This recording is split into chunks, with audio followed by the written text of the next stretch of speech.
Les voy a comenzar esta columna haciéndoles una pregunta. A ver. ¿Se imaginan un mundo donde todo el contenido, toda nuestra cultura, nuestra historia audiovisual, sonora, poética, literaria, ocupa literalmente lugar físico? Y ante la imposibilidad de seguir guardando ese material, hay un gobierno que se encarga exclusivamente de ir borrando ese material para dar lugar al nuevo material, que son las recetas de turnos de los influencers o las recomendaciones de turno de lo que puedan llegar a subir en redes sociales. ¿Se imaginan un mundo así que parece realmente de ciencia ficción? Que bueno, es la premisa de Preferencias del Sistema, una novela gráfica de un autor que a mí desde que lo descubrí estoy fascinado, Hugo Bienvenú, un dibujante, ilustrador, es animador, comenzó trabajando mucho en animación 2D y luego pasó al formato gráfico, a la novela gráfica. En el 2019 saca este libro, Preferencias del Sistema, que hace unos años pudo salir recientemente editado en Argentina, en nuestro idioma. Justamente esta es una novela gráfica que gira en torno a un hombre que vive en esta especie de distopía, donde el gobierno tiene este deber de ir borrando el contenido que ocupa lugar.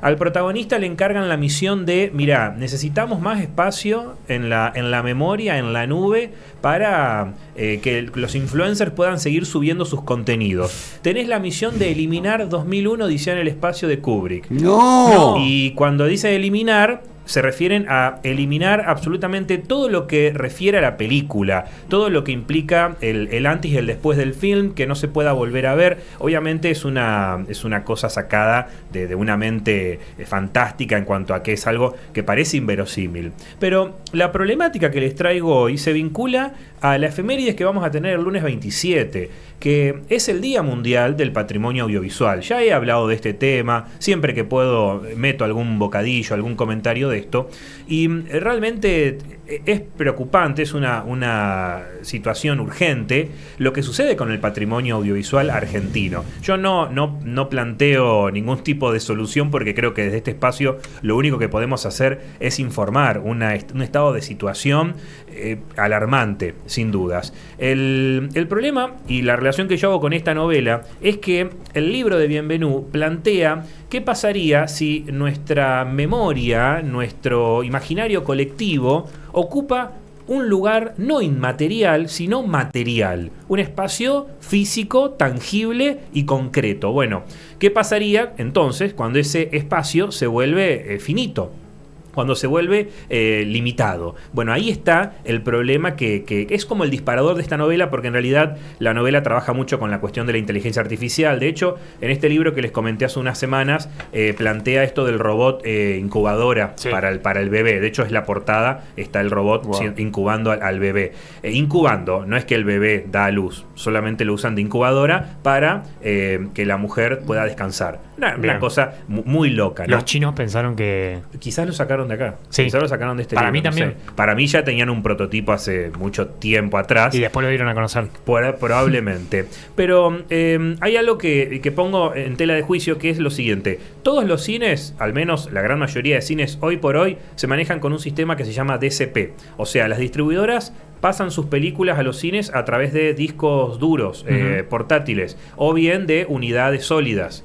Y todos estos artilugios, todas estas herramientas tecnológicas, como todo, tiene vida útil. Ajá. De hecho, hay que tener en cuenta un montón de factores. Yo les estoy diciendo un promedio, cifras oficiales de un promedio de vida útil de un disco duro externo entre 5 y 6 años, con un uso muy frecuente, un uso bastante violento, si se quiere, con condiciones negativas. Bueno, pero de por sí ya el disco duro tiene una vida útil, el sólido también, de pocos años. ¿Qué sucede o qué sucederá cuando todo este contenido, porque después de todo es nuestra historia, todo el cine desde los, no sé desde qué año aproximadamente, pero del 2003 en adelante prácticamente, se encuentra en un formato ya prácticamente digital.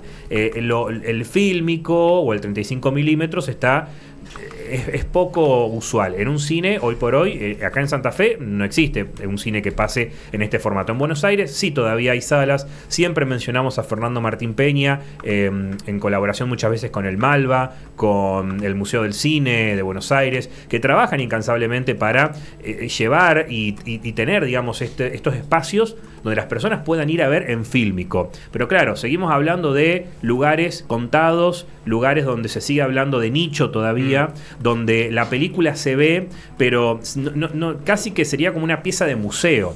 No es algo frecuente y es alguien lo tiene que hacer. Recientemente fue la Semana del Cine Santafesino, donde Peña volvió a Santa Fe nuevamente para proyectar un montón de piezas que habían sido realizadas por el viejo Instituto de Cinematografía de la UNL. Eso está muy bueno, es una actividad muy interesante porque estamos volviendo a ver esas piezas, esas obras como fueron pensadas, pero aún así nos preguntamos por el mañana, nos preguntamos por el futuro, qué va a pasar con todo esto. Y les digo más, eso que yo a veces traigo para mostrar, esos DVDs, esos Blu-rays, también tienen vida útil. Entre 20 y 30 años, que parece un montón. Obviamente, todo esto bien conservado. La preservación es uno de los factores fundamentales para que todo esto se pueda mantener. En qué lugar se guarda, de qué manera, cómo se usa, si se usa con los equipos correctos. Entonces, hoy estamos realmente, para mí, atravesando un problema. Y como siempre decimos, Argentina ya perdió,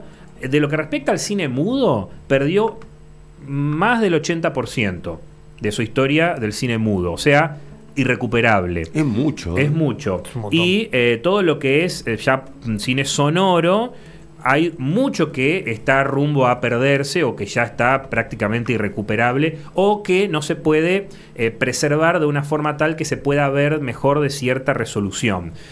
Obviamente hay personas que son fundamentalistas del fílmico, no hay personas que no les gusta la imagen digital, pero lo que por ahí, desde mi punto de vista al menos, yo defiendo, es que haya una institución que ponga esto frente a la población, o sea, que sea de libre acceso. Lo que están haciendo, por ejemplo, desde el archivo Fernando Birri, que es un poco articular todo el archivo de Fernando para que la sociedad pueda acceder a él. Obviamente, no es que podés ir, tocar timbre, me llevo y mañana te traigo, sino que generar este diálogo con el público para que puedan ver las películas, para que también se pueda llevar a cabo un trabajo de preservación, de que se pueda poner, quizás digitalizar y que el público lo pueda conocer desde otras perspectivas, teniendo en cuenta que es un trabajo extremadamente complicado. Hoy por hoy digitalizar una obra no es tan fácil como parece.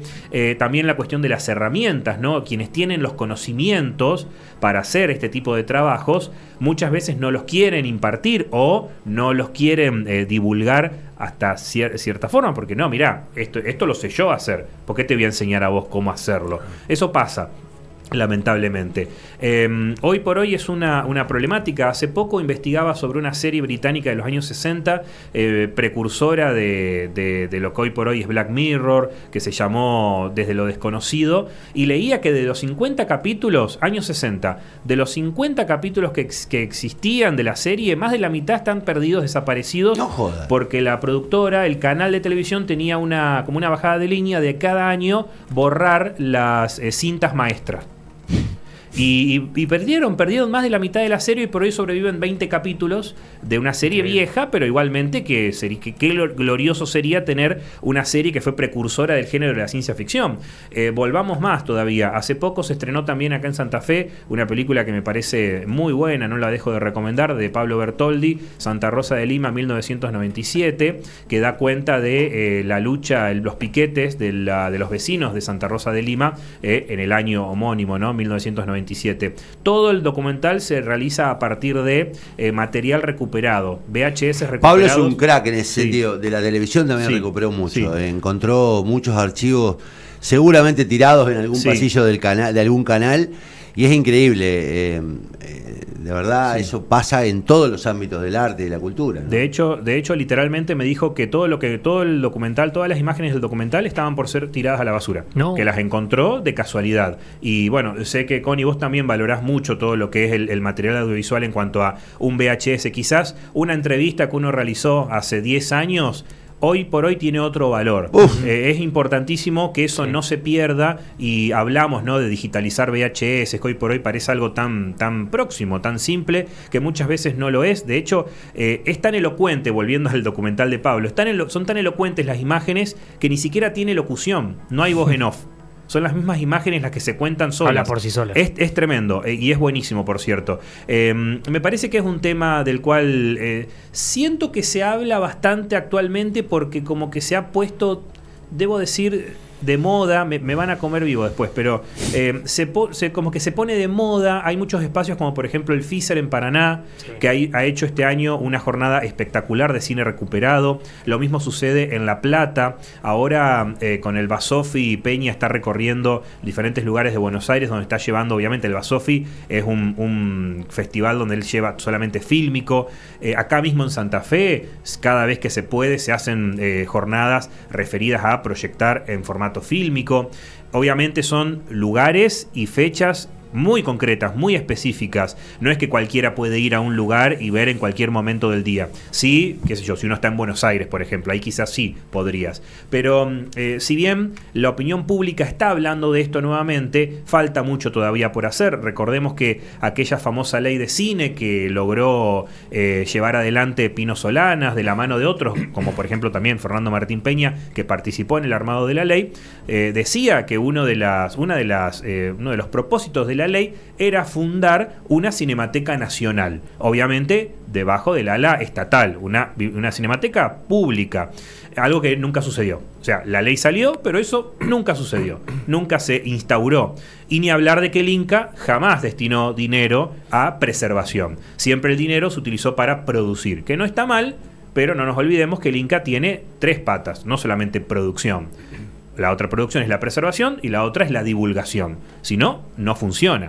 Ahí funciona de un lado nomás. O sea, es largo, es complejo. Yo no soy experto en este tema. Sí me parece interesante saber un poco lo que está sucediendo. Acá en Santa Fe hay mucha gente que se dedica a esto de rescatar audiovisuales, de rescatar obras, pero el trabajo aún así es de hormiga. Es de hormiga. Hace poco, cuando vino Fernando Martín Peña, estaba muy contento porque aseguran, y obviamente le creemos, que ya se ha rescatado el 60% de todo lo que se produjo en la Escuela de Cinematografía de la UNL. Que no es menor, 60%, es mucho. Falta todavía, pero para lo mucho, que era, sí. Para lo que era, acordate que fue toda una polémica también el mantenimiento polémico de la. Me acuerdo hace muchos años que habían encontrado en unos containers tirados, creo que algunos fragmentos de alguna película de Birri. Mucho de Birri, prácticamente todo. Y viste, vos decís, bueno, la verdad que hay una recuperación de la conciencia. El problema en manos de quién queda todo eso. Bueno, ahí está el tema. Justamente la otra vez vos me preguntabas por qué debería ser pública, por qué no privada. Justamente porque si la cinemateca, que hay privadas hay un montón, colecciones privadas hay un montón. De hecho, siguiendo el ejemplo de cinematecas de mucho prestigio, como las de Francia, las de Alemania o las de España, o algunas más cercanas incluso como las de Brasil, vemos muchas colecciones privadas, vemos muchas personas que gestionan su propio catálogo, su propia colección, pero eso es privado. Si un día esa persona quiere mudarse a otro país y llevarse todo, nadie se lo impide. En cambio, si la cinemateca es pública, es estatal, ahí está. ¿En manos de quién queda? En la teoría sería en nuestras manos. Obviamente, siempre habrá lugar para la duda, siempre habrá lugar para decir, bueno, ¿quién lo va a gestionar? ¿Quién lo va a regentar? A mí me parece que la mejor forma de resguardar la transparencia de esto es que sea público. Obviamente que hoy por hoy, lamentablemente, lo público, estatal, parece que son malas palabras, ¿no? Como que no se puede hablar de... Claro, está como contaminada la palabra. Si uno decís público, llega es corrupto. No. Para mí es menos confiable lo privado en ese sentido, porque el coleccionista privado en cualquier momento te dice, tengo esta obra que no existe, es la única copia del mundo. Bueno, vamos a digitalizarla, así la compartimos. solamente yo la tengo y no la va a ver nadie nunca más. Tipo coleccionista. Eso sucede muy seguido, al menos lo que me han contado. Yo no me dedico a esto, pero he hablado con mucha gente que sí. Y gente que te dice, mirá, mi mamá guardó esta lata durante 15, 20 años, como ha pasado con muchas obras del Instituto de Cinematografía. Llévala, mostrala, a ver si la pueden rescatar. Y otras personas que dicen, tengo toda la obra de mi abuelo, mi padre, mi tío, pero no quiero que... No, porque es revivir un episodio que no quiero revivir de mi vida. O sea, está todo ligado con historias de vida, que es interesante, pero ahí está el tema. El tema del patrimonio está muy ligado al tema de la propiedad, al tema de nuestra identidad. Entonces, tiene todos unos engranes también judiciales, unos engranes burocráticos que hay que respetar. No es únicamente que, la obra nos pertenece a todos. Quiero romantizar la idea diciendo, es arte, nos pertenece a todos, pero de alguna manera hay pasos que se deben seguir. Lamentablemente Argentina sigue sin cinemateca. Y me pregunto, una cinemateca, porque en mi inconsciente es un gran galpón con un montón de latas. ¿Es necesario tanto espacio hoy en día o con, no sé cómo, o con discos duros y demás se pueden almacenar sin que sea la necesidad de un espacio tan amplio? A ver, el disco duro, yo no sé hoy por hoy quién está tomándose el trabajo de renovarlos seamos generosos, cada 10 años. Disco duro, por más que no lo uses, lo tenés que ir renovando. Ajá. Porque si no todo eso se pierde. Lo que decía Peña hace unos años cuando vino es que queremos creer que alguien se está haciendo cargo de esto cuando en realidad nadie lo está haciendo y no nos duele perder todo ese material porque ni siquiera sabemos que existe. Eso se refería más que nada al cine más de antaño, ¿no? Un cine mudo. El tema de la infraestructura y todo eso ya depende de qué posibilidades haya económicas. Las latas ocupan mucho lugar. Tienen que ser salas refrigeradas especialmente, bajo condiciones muy, muy controladas. Y no solamente eso, tiene que tener una infraestructura que permita no únicamente el almacenamiento, sino también la preservación, un lugar de estudio, un laboratorio. O sea, la Cinemateca es mucho más que simplemente un galpón. Sin lugar a dudas, habrá un lugar donde estén todas las latas, pero es mucho más que eso. Por eso decimos que prácticamente es una utopía en estos momentos. Pero yo creo que hay personajes que están trabajando, como quien dice, yendo en contra de los molinos de viento, ¿no? Ahí a la carga en contra de ellos, pero es una tarea que parece de locos realmente, titánica, porque es todo el patrimonio audiovisual de los argentinos. Y hoy sucede con los festivales, por ejemplo, el Festival de Cine hoy por hoy te pide que le mandes la película en un disco duro. Ya es eso, y después ¿qué pasa con eso? Y otra cosa, creemos que está todo en lo digital, en el streaming o en la computadora, y si un día eso deja de funcionar, si un día eso desaparece, alguien se despierta, el Mark Zuckerberg se despierta y dice voy a borrar todo y no se elimina más. Bueno, incluso la dependencia de la nube hizo que hace 2 días no tengamos billeteras virtuales. Bueno, recién hablábamos de eso, ¿no? De lo frágil que es lo digital. Exacto. De todas maneras, digo, yo para no ser tan pesimista. Perdón, para mí hay lugares que en algún momento va a haber alguna manera más sólida de guardar. Digo, yo supongo que la humanidad va a inventarlo. Bueno, para mí lo mencionó Hernán, el ejemplo del archivo de Fernando Birri, que es un laburo provincial, es increíble lo que están haciendo. Sí. He tenido la oportunidad de visitarlo y yo no puedo creerlo, la cantidad de archivo que hay. Y lo que falta explorar todavía. Que falta, es increíble. Sí. Bueno, ahí tenés, por ejemplo, ese archivo que fue... Y está acá nomás, está a 15 cuadras. Fue cedido por la familia de Birri, justamente al Estado santafesino, para que puedan hacer lo que están haciendo hoy por hoy. Si eso hubiese sido de un privado a otro privado, capaz que hoy por hoy ni siquiera sabríamos que existe todo eso, que está. Y eso me parece que es una clave importante para entender por qué una cinemateca tiene que estar bajo el ala estatal, tiene que ser una gestión pública la que lo lleve a cabo. ¿Y es difícil? Es muy difícil. Sí. ¿Es posible hoy por hoy? Creo que no. Sinceramente, no lo veo posible hoy por hoy. Lo que estoy pensando es que para eso necesita gente que esté preocupada por la cultura, y que crea que la cultura es importante. Si vos lo pensás en términos actuales, y No. Es difícil sacarle plata al Estado Nacional, por ejemplo, para hacer una cinemateca. Sí. Hablamos igual de que la ley de cine en su momento de Pino Solanas hace añares y tampoco se hizo. Sea, no es un problema de ahora. No, por eso digo, tampoco es echarle la culpa al presente solamente todo, obvio. Porque en realidad de lo que estamos hablando es de un arrastre de abandonos. Seguro. Un arrastre de abandonos. Seguro. Y después, bueno, no quiero decir. No. Así que bueno, ¿ustedes borrarían 2001 Odisea en el espacio para poder subir una receta de light? Yo no borraría nada. Y es más, dejaría Rambito y Rambón y toda la obra cinematográfica de todo. Franchella. Me hace acordar un poco a Fahrenheit 451, ¿no? Que querían eliminar los libros quemándolos pensando que eso los borraba de la existencia cuando en realidad la gente ya los había leído. Claro. Una cosa así. Cuando hiciste la pregunta inicial e hiciste la introducción a tu sección, se me vino a la cabeza la escena de Hombres de Negro. Ajá. Cuando le borran la memoria con el flash. Sí. Tal cual. Es interesante lo que plantea Bienvenú, que para mí es una joven promesa, porque la está rompiendo y ahora estrena su primer largometraje. Después de hacer muchos cortometrajes, estrena un largo que está ambientado en el universo de estas novelas. Eso me parece fantástico. Debería ser este año, pero acá hasta el año que viene no la vamos a ver, la película. Y pensaba que esto de pensar el umbral de lo imaginario, de lo colectivo, desde un punto de vista no inmaterial, que es generalmente donde lo pensamos a esto, sino físicamente. O sea, son galpones, como lo planteaba Guille, ¿no? En este caso, en la novela, son galpones inmensos, y los tipos van, descargan y ahí eliminan todo lo que consideran que ya cumplió su ciclo. Increíble. Es una locura. Y esta novela, a preferencia del sistema, pide película, pide adaptación cinematográfica, porque es una locura. Si bien la historia después se diluye, va por otro rumbo, es como que la premisa, esto de los archivos, del espacio físico, se diluye muy rápido. Está muy buena igual y yo recomiendo. Un disparador para hablar de un tema que nos compete a todas y a todos, sin dudas.